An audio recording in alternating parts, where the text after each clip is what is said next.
மின்சார உற்பத்தி இதுதான். இதை நம்ம பிடிச்சுக்கிறோம். சுற்றுச்சூழலுக்கு எந்த கேடும் இல்லாத இந்த உற்பத்தியை அதானி சோலார் இங்க படி படி என்ன இருக்கு? ஏன் நீ உற்பத்தி செய்யாம புடுங்க போறியான்னு கேளு. நீ அதை விட உனக்கு என்ன மயிர புடுங்குற வேலையா? சாராயங்காட்சி விற்க தெரியுது நாயே, உனக்கு இந்த விருது உற்பத்தி செய்ய தெரியாதா? தெரியாதா? தெரியுமா தெரியாதா?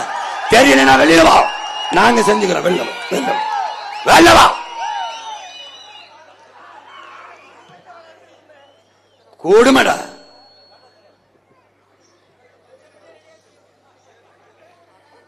பாரு இதுல என்ன சொல்றான்னா, இந்த அணு உலையை சொல்றான். டேய் அண்ணன் சொல்லல, அணு விஞ்ஞானி சொல்றான். அணு குண்டு மேல அமர்ந்திருப்பதும் அணு உலைக்கு பக்கத்தில் குடியிருப்பதும் ரெண்டும் ஒண்ணுதாங்கிறான். உலகத்திலே பாதுகாப்பான அணு என்ற ஒன்றே கிடையாதுங்கிறான். அந்த அணு எங்க இருக்கு?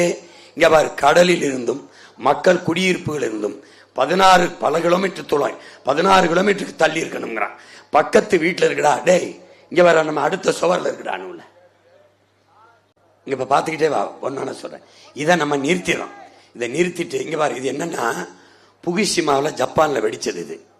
இதுக்கு முன்னாடி செர்னோபில்ல ரஷ்யால வெடிச்சது. ஒன்னொன்னா பாரு.